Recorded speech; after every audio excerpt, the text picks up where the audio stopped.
podcast. As always, I'm your host, Adam, and with me is my co-host, Donnie, the Emerald Enthusiast. How are you? Hey, what's up, comic book fans? It's the man whose ring runs on fanboy energy, the podcasting machine, the big nerd in green. It's the Emerald Enthusiast, here to go on spring break with you and the DC Universe.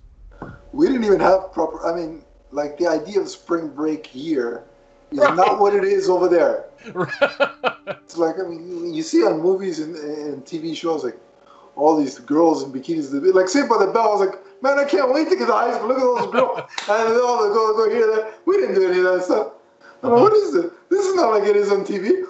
Like, Saved by the Bell, I was big into Saved by the Bell, because of my age bracket.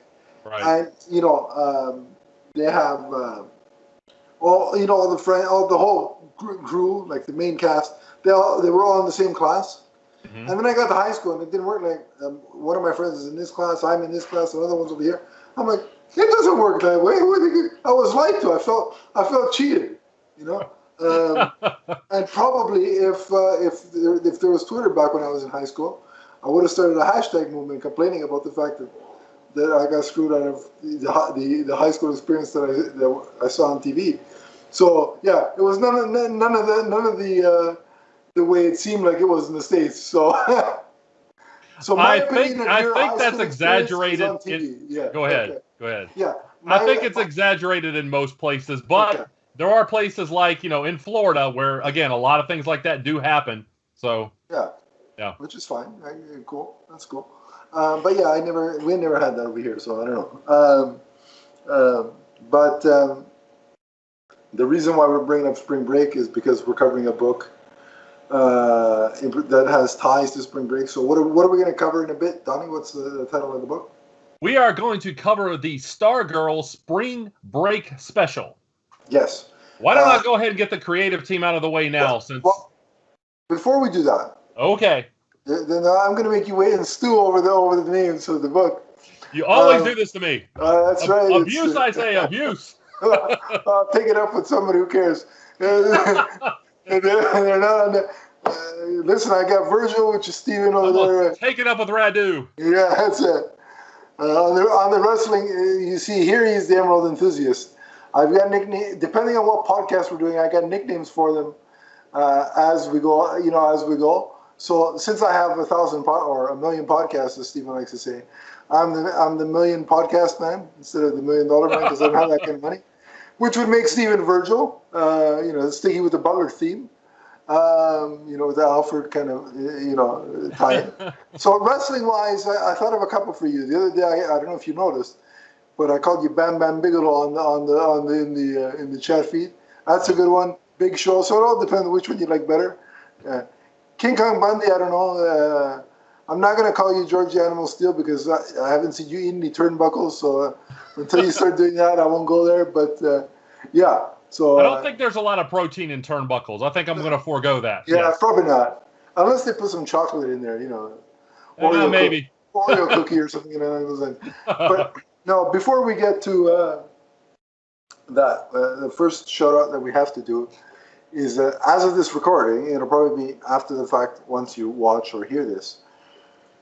But as of when we are recording, it is Superman Day. Right. So with that, we'd like to wish everybody a happy Superman Day. And maybe just go through our favorite. So what I want to ask you, Donnie, is favorite comic book era for Superman. Okay. Favorite overall adaptation outside of comic books. Outside of comic books, okay. Favorite live action portrayal, like actor. And favorite live action interpretation, be it one of the TV shows or one of the movies. Okay. So which one do I answer first there? Well, let's start with the source material. So favorite comic book era for Superman. Oh, that is difficult. I've liked so many of the eras. I really liked the post Superman, the return of Superman after his death, after his murder by Doomsday. One of my favorite moments is when he punched through Hank Henshaw and vibrated his arm and destroyed him. I mean, that was kind of a Superman being aggressive in a way that I had never seen before. Yeah. So I really liked that era, despite, the mullet and stuff. I liked him working with Kyle, of course. Yeah. So, and I will say this too. Ron Mars said that he might be the most meaningful superhero. He might just be the best superhero. Even if he's not your favorite, he's kind of the hero on which all others were built. Yeah, absolutely. Yeah. All right, so I guess I'll do mine, and we'll alternate. So my favorite era of Superman is the John Byrne era. That, the Man of Steel miniseries, and then, the comics that followed were really my comic book introduction to Superman. Even though I picked them up later, in the game, I read through those trade paperbacks, and I was just like, yeah, this is... I hate saying my Superman like the kids do, but right. If I had to, comic-wise, that would be it. So, favorite overall adaptation outside of comic book? Now, that could be animation or live-action show or movie. Which is it? Okay. I will have to say, and again, this is going to be a two-part answer, and I will have to say Superman, the animated series, I really loved it. Even though Danny Dark is my favorite voice actor for Superman. He was the Superman on Super Friends. Oh, okay. I still hear his voice as I read through Superman comics. Sure, that's fair. Yeah, that's understandable. Yeah. Mine would also be, like, in terms of favorite overall adaptation, it would be Superman the Animated Series. I think they had a great balance of Daily Planet reporting and superheroics. I thought the characters were played pitch perfect. The voice actors were all great, and the villains were top tier. So all in all, that was my favorite goal in terms of an overall adaptation. So, favorite live-action actor to play Superman? This is quite the dogfight for me right now. A year ago, I would have said without a doubt Henry Cavill. Man of Steel being my favorite Superman movie. However, now Tyler Hoechlin getting to play a version of Superman where he is a dad and seeing him develop that part of Superman. He is neck and neck with Cavill right now. By the time Superman and Lois is over, it may be Tyler Hoechlin because he is doing such a magnificent job showing us the paternal side of Superman. And I just love that show so far. Right, yeah. In terms of loving the show, I agree with you. And, the aspect of Superman being a dad and the way it's portrayed, I agree with you on those counts. My favorite live-action actor to play Superman, as much as I love what Hoechlin is doing, and as much as I love, Reeve and what he did and how he represented the character, I got to go with Brandon Routh. For a couple of things, mainly because, one of the reasons is he was the first Superman I saw on the big screen. I love the fact that while he had to embody the Reeve version, because that's what he was asked to do, his take on Clark Kent was a more subdued bumbling than Reeve. I found. And then I just liked the quiet confidence, but also his ability when he would make a rescue and he would ask if they're okay. It just that he gave that sense of, you're safe, everything's going to be okay. He had that vibe. And then to top it off, to see him come back in Crisis on Infinite Earths, and the fact that he when he did that scene with Bitsy Tolek, when they first run into each other and they're playing the John Williams music over the love theme, just the way he was able to seamlessly fit in with a different version of Lois Lane and make it seem like it was his version of, like he had been acting opposite her in that part for ages, is a testament to his ability. So for all those reasons, he's my my favorite live-action Superman. And I hope that the Flash movie and its multiverse shenanigans will allow us another chance to see Roth again at some point. Oh, I'd be fine with that. Sure. So now, in terms of favorite piece of live-action Superman media, be it a television series or one of the movies, what is it? Well, like I said, for right now, that will have to be Man of Steel. But Superman and Lois is definitely giving it a run for its money. This show is better than I ever thought possible. Yeah. For me, in terms of a single piece of live-action media, I'm going to say the Lois and Clark pilot. That thing, we rewatched it a couple months ago for podcast purposes. It's about an hour and 35 minutes, and it's like a full-length movie, and it just hits on all the bases without doing the stereotypical origin tale. One of the things I loved about what the Lois and Clark show did overall, but also in the pilot, was the Daily Planet, like the workings, the day-to-day of the Daily Planet, the interactions between, the bullpen of the Daily Planet, Lois, and the chemistry with Lois and Clark, with Dean Cain and Terry Hatcher. They had the best Perry White in the history of Perry Whites in Lane Smith, to quote a former associate of mine. He would say that phrase. And so, yeah, that pilot to me, if I could rank it as a Superman movie, it would be right up there on my list. So I would have to vote for that. A different list than the Multiverse Wives list, right? Oh, absolutely, yeah, totally. Although Terry Hatcher is on the Multiverse Wives list, so there's that. Yeah, fair enough. There's cross pollination there. And then because my favorite piece of live action media wasn't a movie, I'll say my favorite Superman movie is between Superman 1 and 2.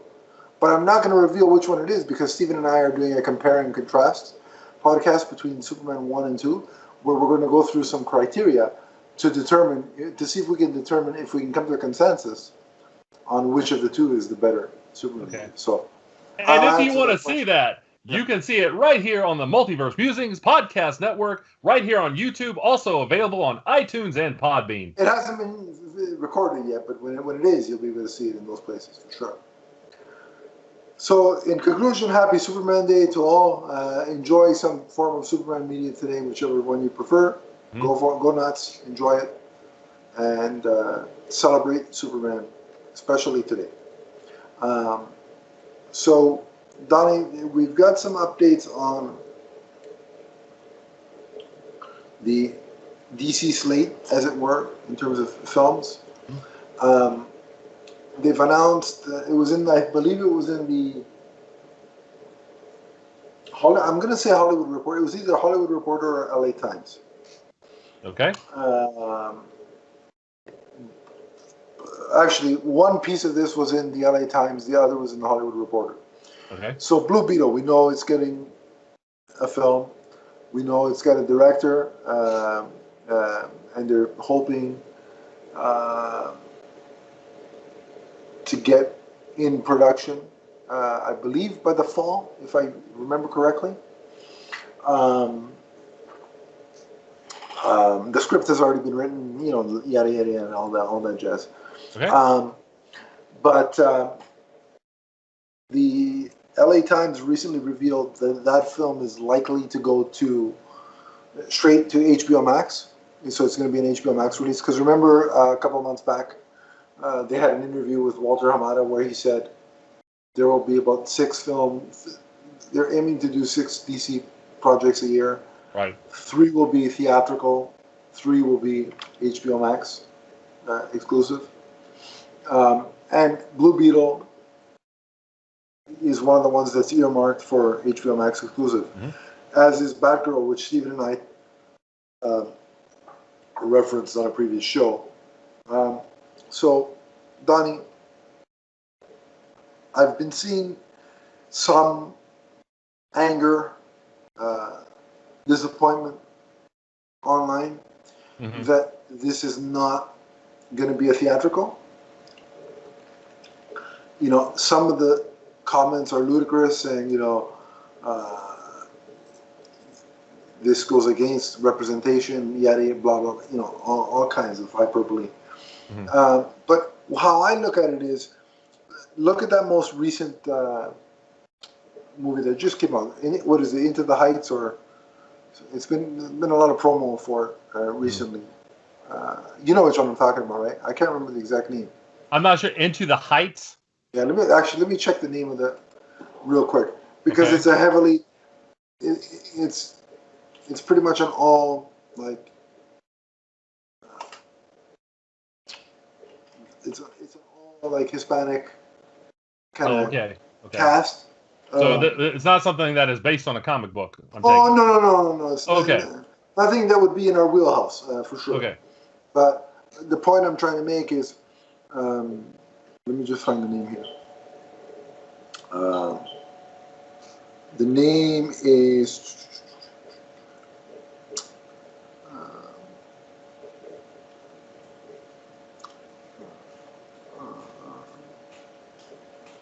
let's see.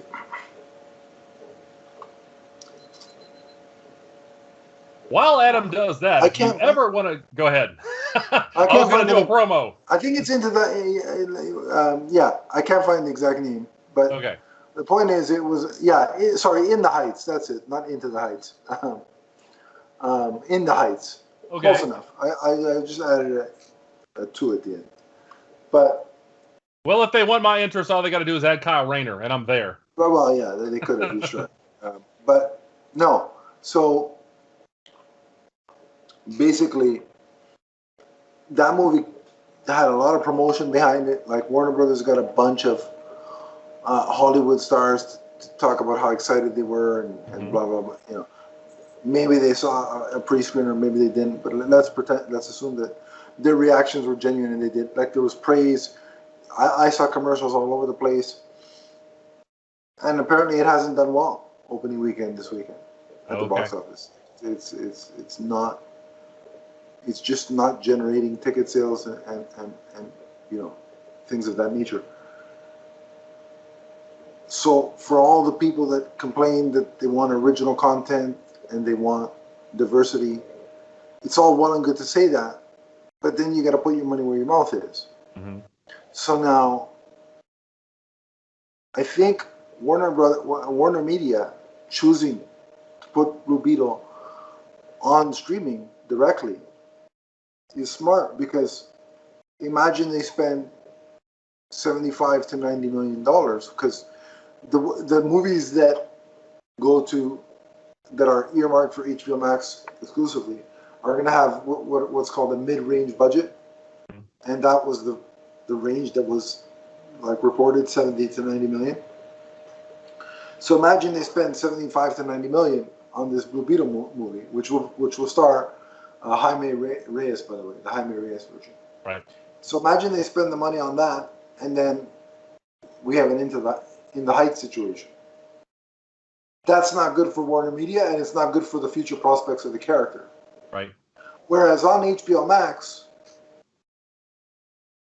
there's a level of exposure and more casual interest that you can grab if they can watch it at home, as opposed to convincing them, hey, come out and spend, $20 to $30 to watch this movie. Yeah. So I think it's smart in the sense that you build the exposure for the character, and then if it gets the viewership that they're desiring, then you can either do a limited release, or you can add them to future DCU projects, as you know. That's a very good point.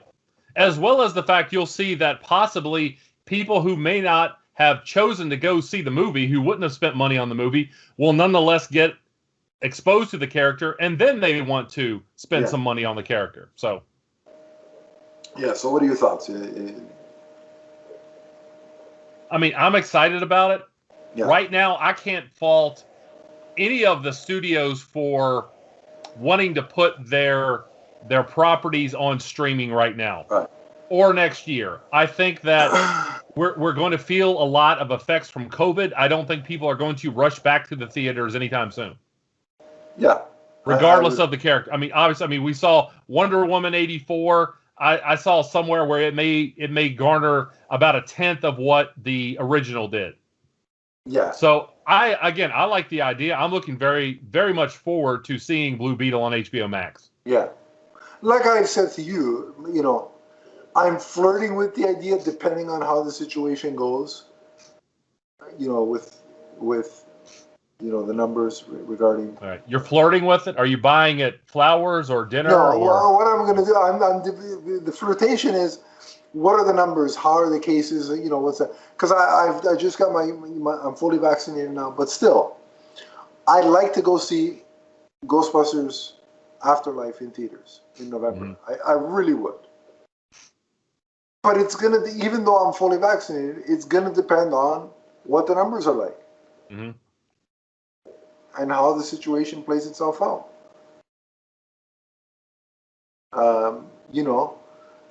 If I'm not comfortable, then it's gonna have to wait for a home entertainment release.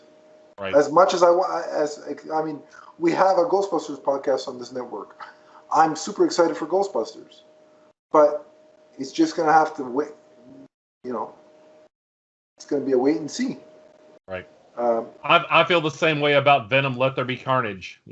Venom is my favorite Marvel character. Yeah, that's another one that I want to see. There's no way right now with all these variants out there that I'm going to sit in a crowded movie theater and let people breathe on me. Absolutely not. When is that coming out? September 24th, I believe. Yeah, so that's even earlier than Ghostbusters. My tentative plan as of right now, my first theatrical movie experience, post-pandemic, will be The Batman. And then followed by The Flash. Like literally, those are the only two movies that I must see in theaters. Everything else, I'll watch on home entertainment. I got no problem. Yeah. Like even Spider-Man, Far From Home. Mm-hmm. Even with the rumors of Tobey Maguire, Andrew Garfield. Right. That's December. I think December is a disaster anyway regarding, germs and right. flu season and this, that, and the other.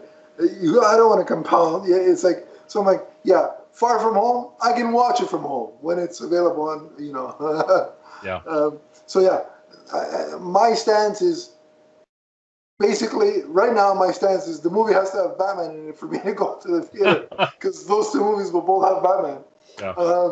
I'm going to have to find a very sparsely populated theater for me to want to go in. See, if you did that with you, like if your mantra was the movie has to have Green Lantern in it for me to go see it, you'd be free and clear. Exactly. But now, speaking of, in the Hollywood Reporter article that I alluded to earlier, they talked about how they talked about Blue Beetle. It was kind of reiterating the LA Times thing. And then they also said that other movies on the slate, they named the ones that are on the verge of coming out. Okay. But they also earmarked Supergirl as a movie that's on the slate, and Green Lantern Corps. So again, it's reaffirming the idea, which I have long suspected, that Green Lanterns on HBO and Green Lantern Corps are two very different projects. Obviously, for me, I would say that's the best case scenario. Yeah. So I do think there is some level of let's wait and see how the TV show does, or the HBO Max streaming service. Let's see how that does before we go forward with a Green Lantern Corps movie. Yeah, I think that's part of the situation. But the intent is to have the show and the movie.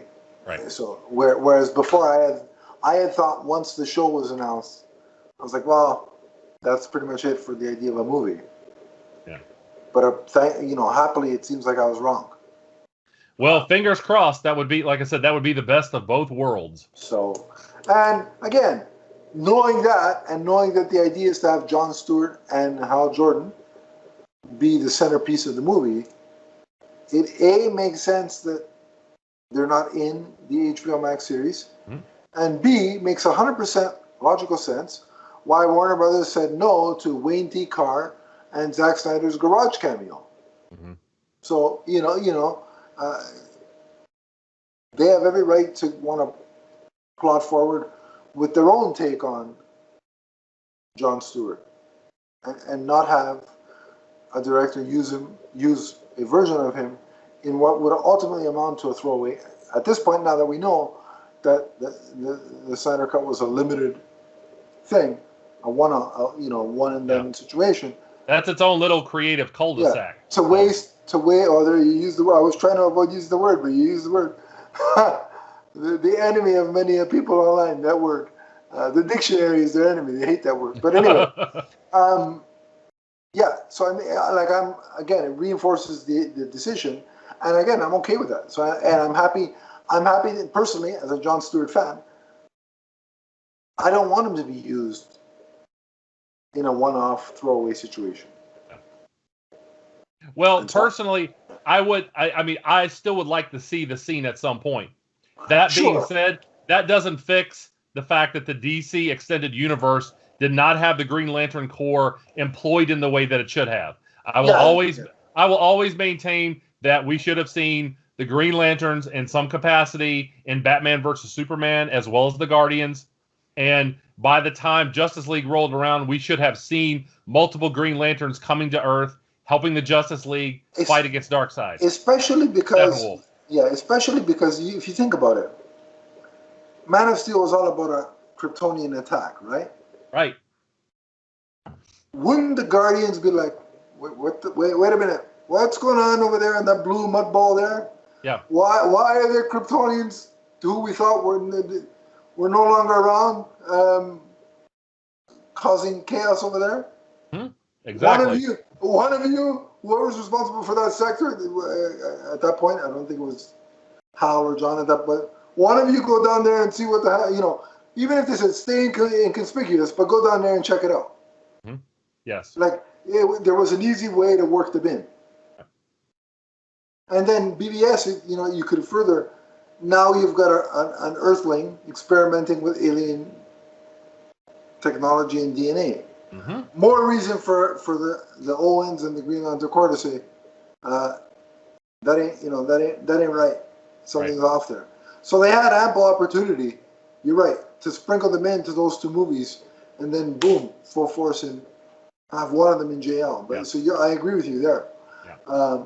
But hopefully that will be remedied going forward if all goes to plan and we get both the HBO Max Green Lantern show and a Green Lantern Corps movie. But we will keep you posted as we know more, of course. Especially on the Emerald Echo podcast. Indeed. Where can they watch and listen to that, Donnie? You can watch it right here on YouTube. That is the Emerald Echo vidcast. You can also find us on iTunes and Podbean. That is the Emerald Echo podcast. Fantastic. From the first shameless plug to the last. But, all right. That's all the news that's fit to print on this episode. So let's go right into Stargirl Spring Break Special. Okay. Let's start with the creative team. Adam always makes me do this. I do. Okay, we have Jeff Johns, the writer, Todd Knock, the artist, Hi-Fi, the colorist, Rob Lee, the letterer, Knock and Hi-Fi, the cover, Mike McCone, or McConey, I'm not sure there, variant cover with Luis Guerrero, and Andrew Marino as the editor. Well done. The name sounded good to me.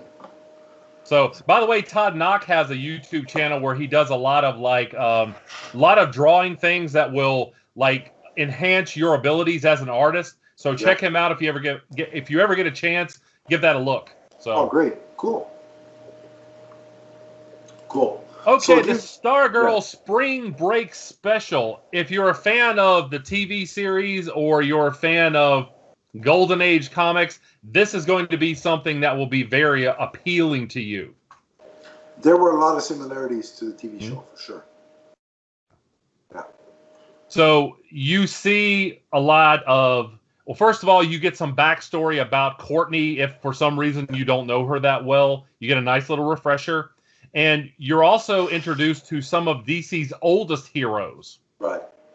And it's hard for me to believe that it's been, 20 years, over 20 years now, I believe, since Courtney was introduced. And wow, that's right, early 2000, right? Yeah. And was it 99? I think. No, actually, I believe it was 99. Yeah. So, yeah, it's hard to believe that she's been around that long. But in this issue, we see that Jeff Johns and Todd Knock, they reintroduce the 7 Soldiers of Victory, right, as well as some older, lesser-known villains, the kind of villains that you don't usually see, in particular the live-action DC offerings, TV or movies. Yeah. So the opening scene, it opens up with Green Arrow and Red Arrow, and that is, of course, Emiko. Yeah. And they are training. They are, doing some archery, as you would expect. And no, you don't say Green Arrow doing archery. What kind of chaos is happening over there? It's an interesting scenario because Emiko is under the impression that someone else in the 1940s was Green Arrow. Right. And he's like, no, actually, there's some, time stream things going on here. And I was sent back there, and that guy was me. It's funny. I actually really like that explanation because it explains how this character could have been around. Like if you wanted to put an in-story explanation of how this guy's been around since the 40s, that would be the way to do it. Right. Like if you wanted to make it the same guy, instead of saying, it's an alternate Earth version of me, you could say, well, time travel shenanigans. Right. So I really like that explanation. Mm-hmm. And we get more of the kind of time travel scenario and aspect later on in this issue too. Yeah. So as they continue to talk and again practice their archery, we see that they are interrupted by the Crimson Avenger, and this is the Jill Carlisle version. And she says that Lee Travis, the first Crimson Avenger, is in need of help. So what was your early impressions of that, Adam? Well, just going back to Green Arrow for a second, I loved the banter between him and Emiko because he had a real brother, older brother, little sister kind of, right, do it my way. And then she's like, no, we don't always, just because you do it one way doesn't mean I do it that way. So I really liked the banter. It was very true to having a sister, although mine is older. The banter was very authentic. Yeah, I like the idea of him saying, you have to lock your elbow when you do this. And she's like, no, I don't like to lock my elbow. And he's like, no, there's one way to do this. And she's like, no, asserting her individuality. I did like that. So I did like that. In terms of the Crimson Avenger, both versions, I had no idea who this character was. And that's the beauty of the 7 Soldiers of Victory. I don't know most of them. Okay. So this was a new experience as a reader for me. And I thought, despite all the time travel shenanigans that are going on, it was a great distillation of a quick summation of who these characters were. And, you got that there was a lineage, passing of the torch kind of scenario happening with this character. Well, just real quickly, and I'm going to go off memory here, so if I make a mistake, I'm sorry. This version, Jill Carlisle, the guns that she has actually belong to the first Crimson Avenger. Sure. They are cursed. They're kind of mystical powered here. They shoot without her pulling the trigger. They are extremely powerful. They can do things like break Kryptonian skin and things of that nature. So she is more of a magical character, as you would expect. When you see the panel of her appearing, she kind of appears in this red mystical light. So she is not just even though she carries guns, she's not just like a gunslinging character. Right, yeah. Yeah. No, I definitely, and I like the fact that it has more of these characters have a very like pulp feel, you know, like the Phantom, like the Rocketeer, like Zorro. I like that pulp. I like those pulpy characters, you know, the Shadow, and so seeing a little bit of that here with this group, I enjoyed. It's a definite golden age vibe. Yes. Yeah. So then the scene cuts to Blue Valley, which should be a place you're familiar with if you watch the Stargirl TV show. And we see that Courtney is in class, seemingly very bored. We get some exposition. Right? But it is spring break time, hence the name Spring Break Special. And we see a gorgeous rendering here, Spring Break, and that is Courtney riding on Pat in the Stripe robot armor. Right. And that is just a beautiful rendering. I love that. Well, it was a great piece of art. That would make a great poster. And all I kept saying was, this is reminding me of the show so much. And it put a smile on my face because that show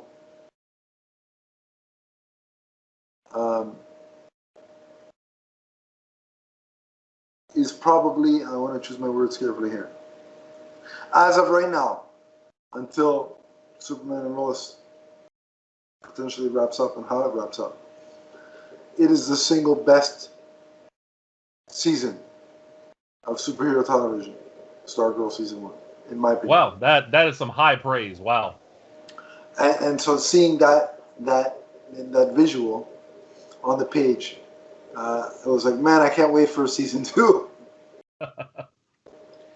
Well, and an important story point here, Vigilante has called up Pat for a secret mission. And so Courtney, again, is going with him as part of this, and we see them go to Myrtle Beach. And by the way, I want to... Yeah, Vigilante, Donnie, he reminds me of like a hybrid of the Lone Ranger and the Shadow. Do you get that vibe? Or? Yeah.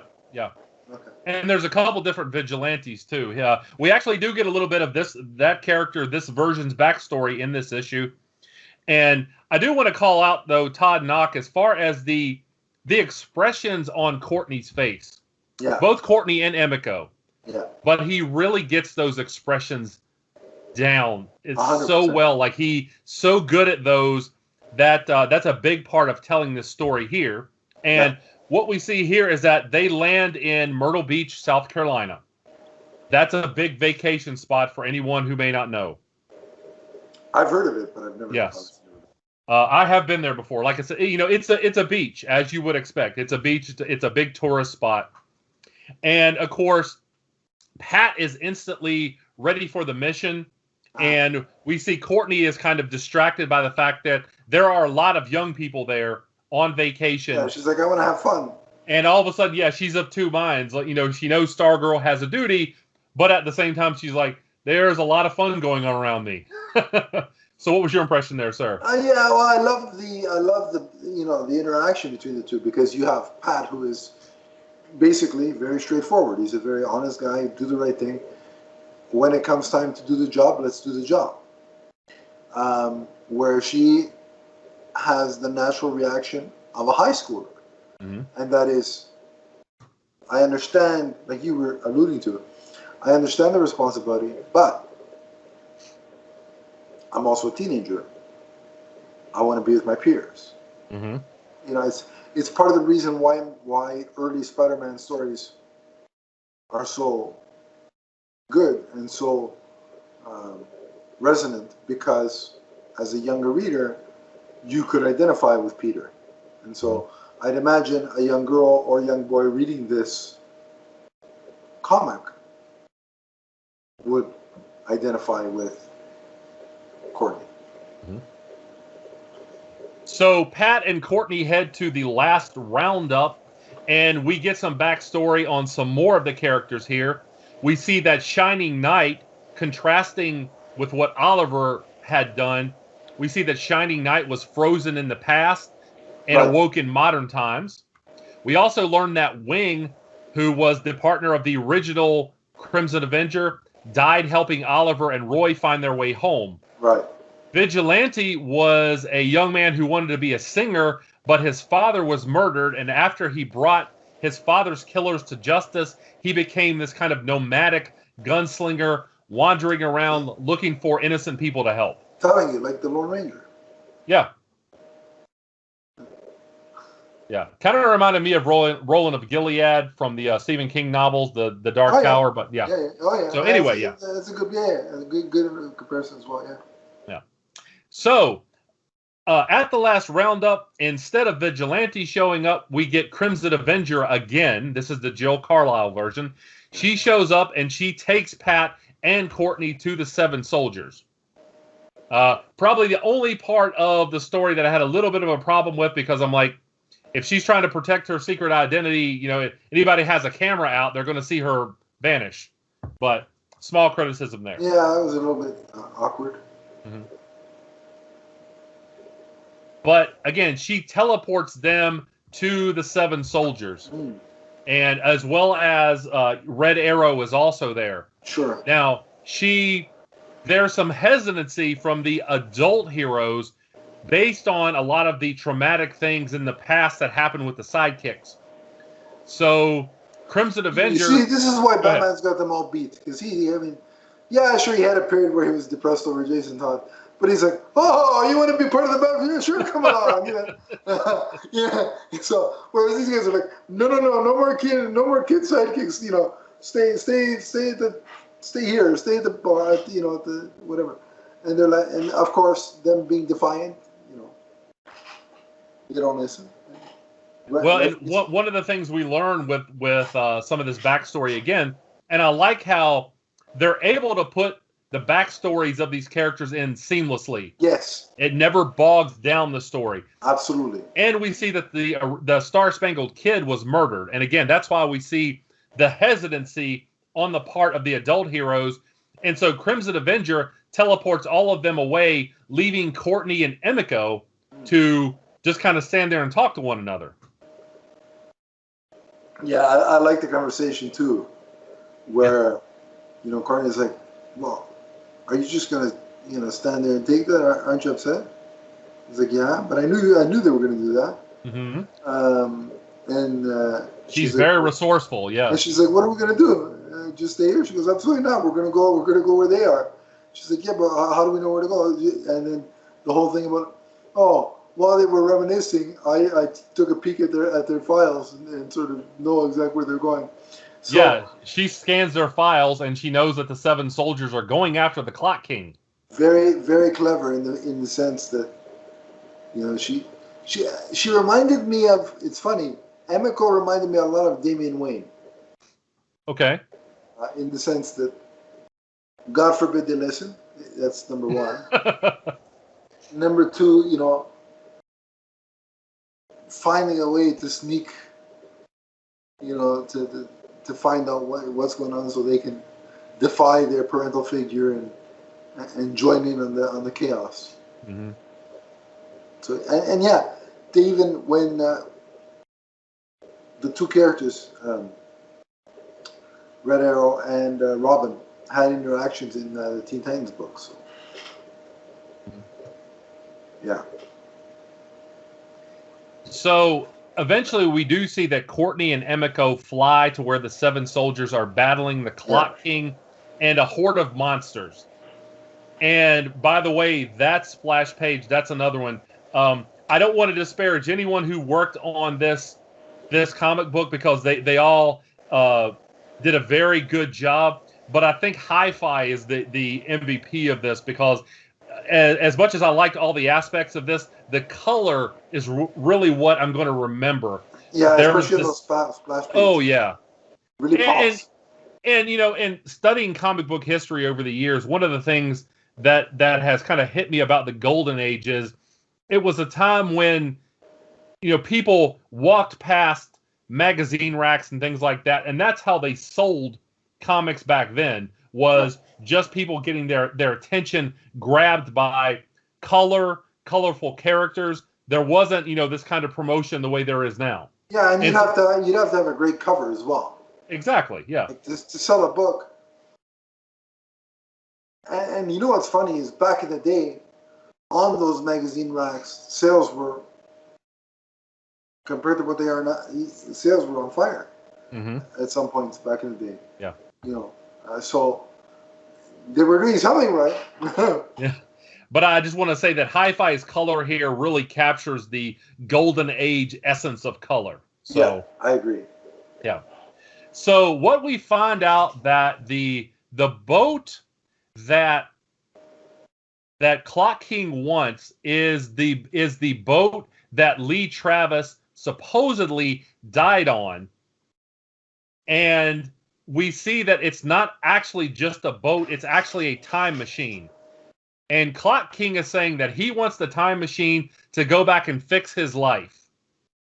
Yeah, he's going to turn over a new leaf. Right. Now, obviously, the Seven Soldiers, they obviously have some doubts there. And rightfully so, yeah. Sure. And so he blasts Green Arrow with his time watch, and you see one of the best visuals in this was multiple versions of Green Arrow. Yeah, that was great. With the time watch. Awesome, including the Dark Knight Returns one. Yeah, and you know what I like the best about that splash page? What's that? There was no Felicity in sight. Okay. Too bad Iris wasn't there. Oh, that's all we need. You guys aren't the Seven Soldiers of Victory. We're the Seven Soldiers of Victory. What a ridiculousness. Absolutely ridiculous. Carry on. See, why are you going to get me riled up? Now you put up that stupid line, and I'm going to hear it all day long in the back of my head. Don't start teetering in the path of my old co-host. Because, when it comes to old co-hosts, I'm like Vince McMahon. I have no problem firing people. You're fired. Yeah, exactly. I wish I could have got to do that to that particular person. Okay. I would have filmed it too. I had fun listening to an old podcast this week, and that's all I'm going to say. Yeah. I got to send you a couple more. Steven and I unearthed some real good ones that you'll laugh at. Oh. So back to the story, we see that Lee Travis is actually alive in the time stream. But when Crimson Avenger, the modern one obviously, tries to save him, it creates a paradox.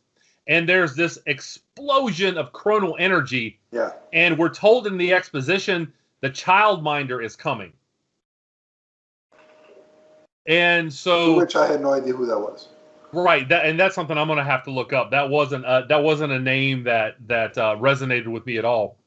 So Lee implores Courtney to find Wing, and the boat/time machine implodes, and Clock King vanishes. Yeah. So what did you think about the climax there?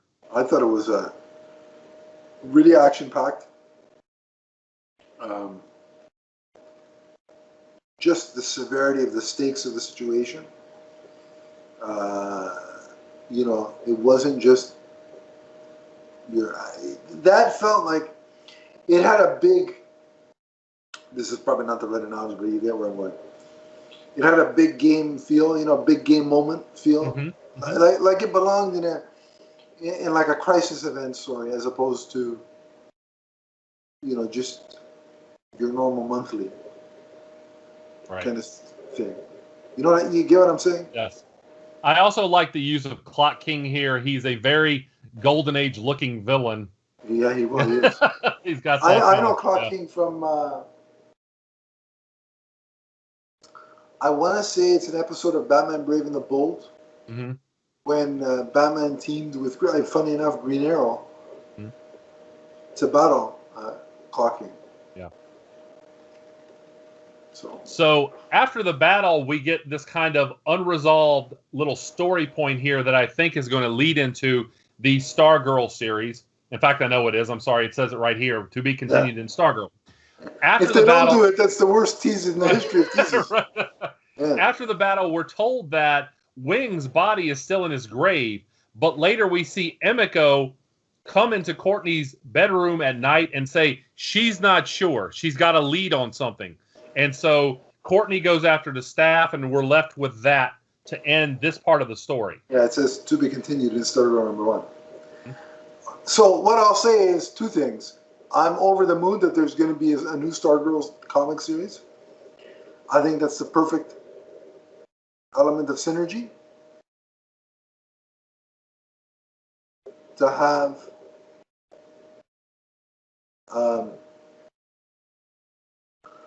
a comic to go along with the show airing. So I like that.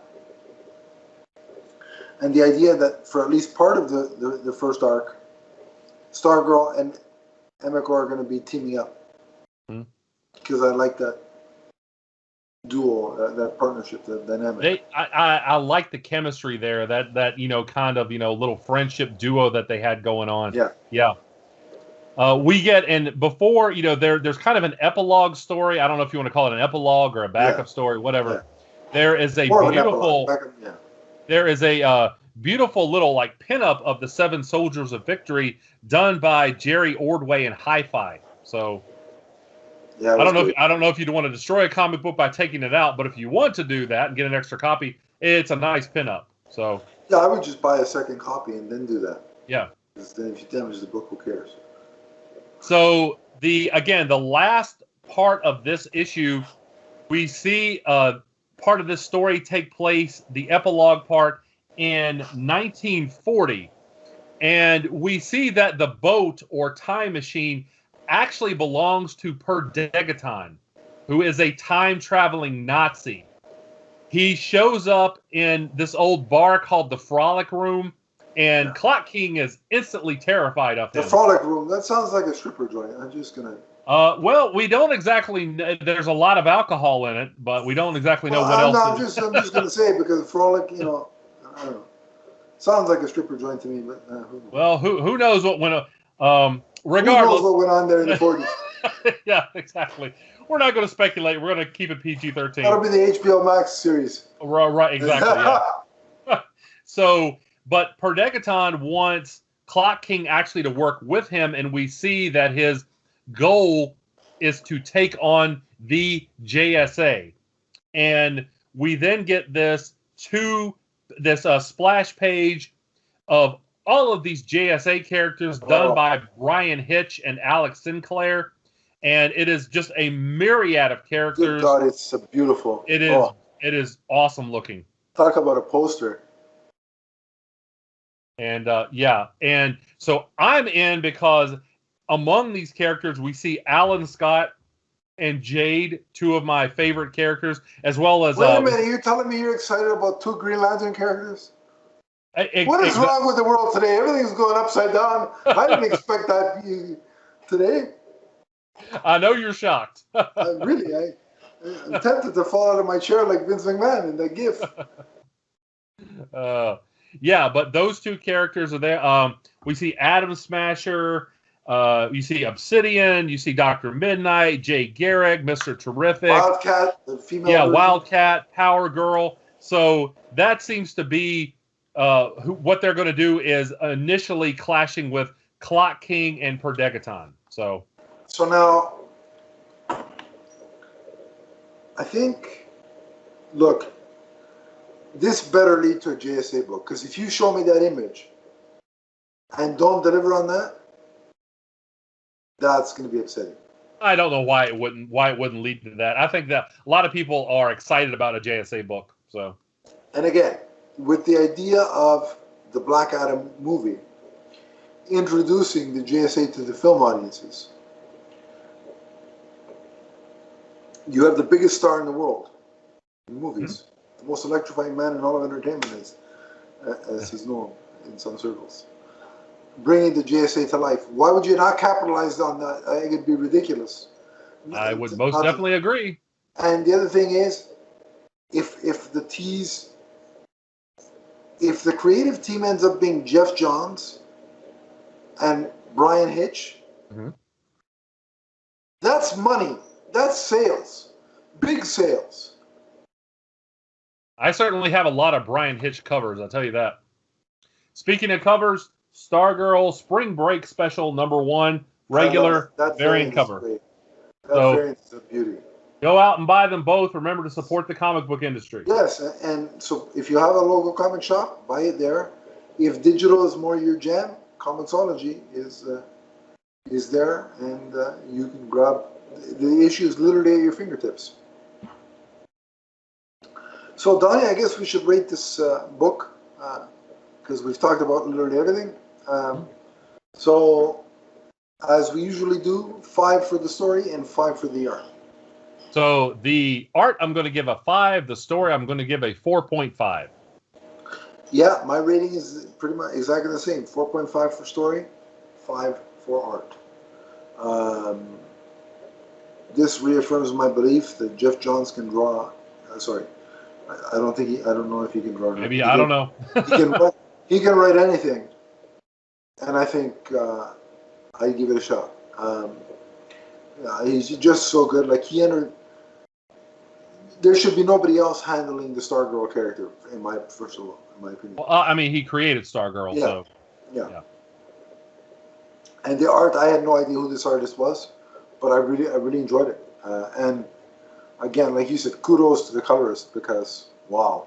Yeah, that is hi-fi. And again, Todd Knock has on YouTube. He has a lot of how to draw certain character videos. Very interesting. So this was a very fun read. And it introduced me to historic DC characters that I was unfamiliar with. So, and it had Green Arrow, and I love Green Arrow, one of my DC favorites. So, especially when he's not hanging around with Felicity, but I digress. Or Chloe Sullivan, for that matter, especially Chloe Sullivan. And it ties right back to Superman Day, although not in a way I don't think many Superman fans would remember, at least not that particular character. But yeah, I love this. It was a lot of fun. yes, it was an old school vibe meets new comic vibe, and I think it's brilliant, and I can't wait for the books that they've teased that are gonna follow it. Bring it on! Bring it on! We'll open up 2 more spots for 2 more books to cover. Well, hey, and if you are in need of Stargirl content, we hope that you have enjoyed this episode. Check out all of our other podcasts and vidcasts. We cover all the happenings in the Marvel and DC universes and beyond. And of course, when Stargirl Season 2 makes its return, it will be covered on this network for sure. We are there. So be on the lookout for that later this summer. But until next episode, if you want to talk with us on social media about Stargirl or any other character, you can. So, Donnie, where can you do that? If you want to find me, you can find me as the Emerald Enthusiast on Twitter. Let's talk comics. Let's talk pro wrestling. Let's talk collectibles. Let's talk Green Lantern. Awesome. And if you want to talk to me, you can on Twitter at Adam_LeafsFan. I also have the Twitter account for the entire network, which is at MMNPDC. We have a Facebook page, which is in the link below, or rather the description below. Click it. I request permission to join. I will add you, and we can continue the conversation there. Yeah, that brings it to a close. We hope you enjoyed it. We hope you are excited for more Stargirl and more JSA. But between now and then, remember that Stargirl is forever. From the first ride she takes with Stripe to the last. So long, everybody. So long, everyone.